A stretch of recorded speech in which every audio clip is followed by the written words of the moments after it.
Hello everyone, welcome to SEO Coder. Today's problem of the day is count pairs in array divisible by k. Given an array A and positive integer k, the task is to count the total number of pairs in the array whose sum is divisible by k. Okay, so we have to count all the pairs for which sum is divisible by k. Okay, let's example 1. So we have given k equal to 4. Okay, 2 plus 2 is equals to 4. So our first pair is 2 comma 2 and is 2 1 divisible by 4? Not. 2 7? No. 2 5? No. 2 3? No. Okay, then 1 7, is it divisible by 4? Yes, it is. So our second pair is 1 7. Okay, now 7 5, is it divisible by 4? Yes, it is. And 5 3? Yes, it is. So we have, and 7 3 3 1. 3 1 is also a pair for which sum is divisible by 4.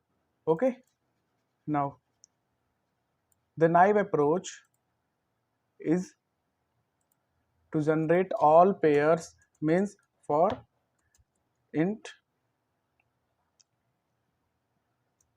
I equal to 0 till I equal to n and I plus plus, for int j equal to I plus 1, j less than n and j plus plus.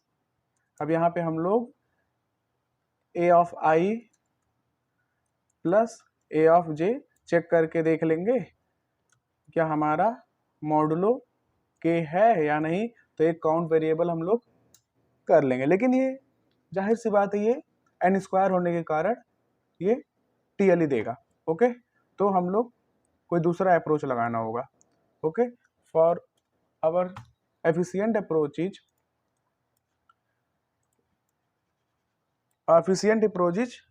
let's suppose, okay, now let's suppose we have number n1 and second number is n2 and k equal to, let for which number to be checked is k. Okay, let's, on dividing number 1 with k, it gives remainder 1, it gives remainder 2. Okay, given array उसके corresponding हमें एक reminder array बनाना होगा, reminder hash बनाना होगा, जो कि वो number, वो सारे एलिमेंट जो एरे में दिया होगा उसका मॉडुलो के हमें एक रिमाइंडर में स्टोर करना होगा, जो कि साइज कितना होगा, k माइनस 0 से k माइनस 1 तक का फिल होगा। ओके, ठीक है, तो n1 को डिवाइड करने पे r1 हमारा रिमाइंडर बचा, n2 को डिवाइड करने पे r2 हमारा रिमाइंडर बचा। ओके, तो पहला अप्रोच, मतलब ये अप्रोच में क्या है कि अगर n1 प्लस n2, सब पहला केस ये हो सकता है कि r1 इक्वल टू 0 हो जाए और r2 भी हमारा 0 हो जाए, तो यहाँ जाहिर सी बात है कि n1 और n2 का सम भी 0 होना पड़ेगा, मीन्स मॉडुलो 0 होना पड़ेगा, modulo k equal to 0। Okay, second case क्या हो सकता है कि r1 equal to 0 and r2 not equal to 0। Okay, r2 not equal to 0। तो अगर n1 प्लस n2 को अगर हम लोग ऐड करके डिवाइड करेंगे तो इसका रिमाइंडर कितना आएगा, सोचिए, आएगा हमारा r2। ठीक है, और थर्ड केस क्या हो जाएगा, थर्ड केस ये हो सकता है कि r1 भी नॉट इक्वल टू 0 हो और r2 भी नॉट इक्वल टू 0 हो।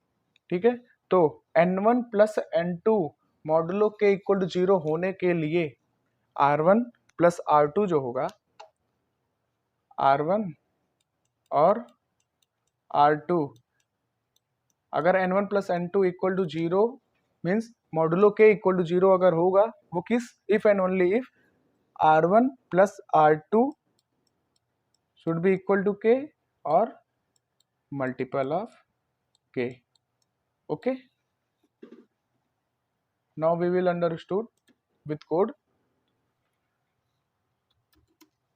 int remainder जो कि K का साइज का होगा, initialize with 0. Fine. Okay, for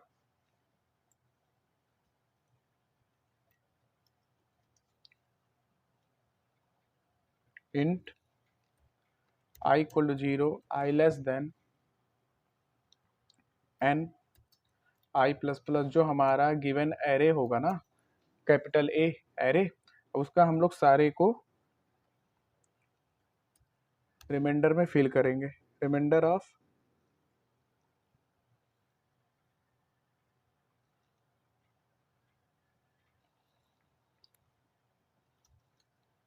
int x equal to a of I modulo k. Okay, and reminder of x plus plus. Okay, जितनी बार आता जाएगा वो हमारा एक फ्रीक्वेंसी टाइप का है ये एरे, REM मतलब reminder. Now we will declare a long long sum equal to, अच्छा ये जो 0 0 वाला केस था हमारा, when R1 equal to 0, R2 equal to 0, means सबसे पहले तो ये जब R1 और R2 इक्वल टू 0 होगा तो जो जीरोथ पोजीशन पे होगा, जो जीरोथ इंडेक्स पे होगा REM में, मान के चलो अगर 4 होंगे, ठीक है, तो पॉसिबल पेयर कितने हो सकते हैं, 4 into 3 means n into n minus 1. Okay, last में मैं ड्राई रंग कराऊंगा तो पूरा क्लियर हो जाएगा. Reminder of 0 into means n हो गया ये. अब हमें n माइनस 1 भी देखना होगा, REM of 0 minus 1. Okay, NC2 possible pair हमारे इतने हो जाएंगे, NC2. ओके, अब जैसा कि हमने बताया, for int I equal to 1, zero position के लिए हम लोग ले लिए हैं, I less than equal to K by 2 and I not equal to K minus 1, क्योंकि अभी लास्ट वाले को हम लोग अलग से हैंडल करेंगे. Okay, and I plus plus sum plus equal to reminder of I into reminder of K minus 1. अब ये देखते हैं क्या बोलता है. ठीक है, अब हम लोग ये गिवन एग्जांपल ले लेते हैं जो दिया हुआ है, 2 2 1 7 5 3 and k equal to 4 and here our reminder array which to be declare of size k. Okay, तो जो रिमाइंडर होगा वेरी करेगा 0 1 2 3 अकॉर्डिंग टू इट्स इंडेक्स. 0 1 2 3 सब कुछ सबसे पहले 0 से इनिशियलाइज है. अब ये देखिए, जैसे 2 पे 2 मॉडुलो 4 कितना आएगा रिमाइंडर 1, तो ये 0 से इंक्रीमेंट होकर के 1 हो गया. ओके, अब फिर ये 2 को किया, सेकंड वाले 2 को, अब 2 मॉडुलो 4 इक्वल टू 2, तो सेकंड इंडेक्स पे जाओ, इसको जो भी कुछ हो इंक्रीमेंट कर दो. अब ये 1 पे आएगा तो 1 को इंक्रीमेंट करके 1 कर दिया. 7 मॉडुलो 4 इक्वल टू 3, तो 3 पे गया, इंक्रीमेंट करके 1 कर दिया. 5 पे गया, मॉडुलो 1, 5 मॉडुलो 4 इक्वल टू 1, तो ये इंक्रीमेंट होकर के 2 हो चुका है. ठीक है, अब ये 3 पे गया, 3 मॉडुलो 4, तो 3 इंक्रीमेंट होकर के 2 हो गया है. अब जो हम सेकेंड वाला कोड करे थे, ये वाला i इक्वल टू के, इसको देखते हैं क्या कहना चाह रहा है। ओके, देखो जीरोथ केस के लिए ये तो जीरो ही आएगा आंसर, क्योंकि यहाँ पे जीरो है। ठीक है, अब i equal to k by two, I equal to one और i less than equal to k by two, k here 4 means हम दो ही तक चेक करेंगे।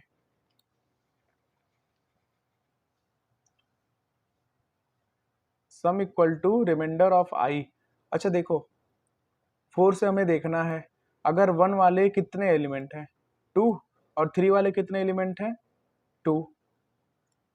तो इन दोनों का मल्टीप्लिकेशन कर देंगे अगर, तो जितने भी एलिमेंट आएगा वो मतलब उतने ही पेयर हमारे आ जाएंगे।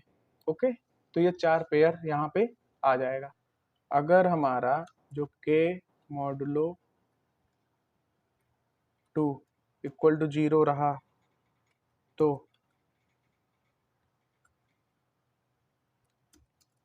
सम प्लस इक्वल टू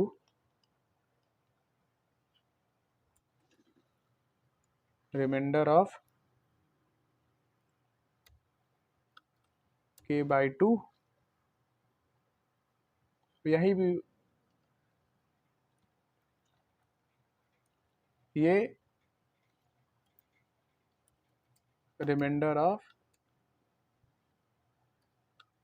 के upon two N into N minus one upon two होगा।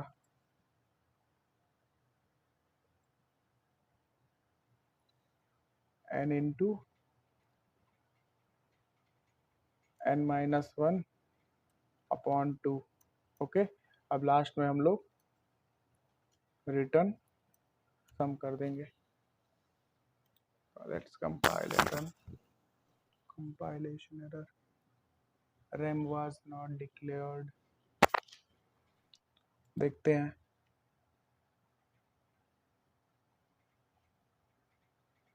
ओके,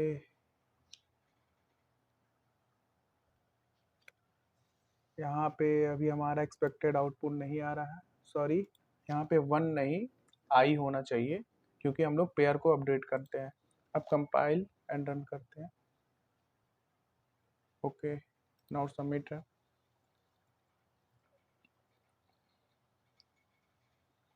रॉन्ग, यहाँ पे भी के माइनस आई होना चाहिए।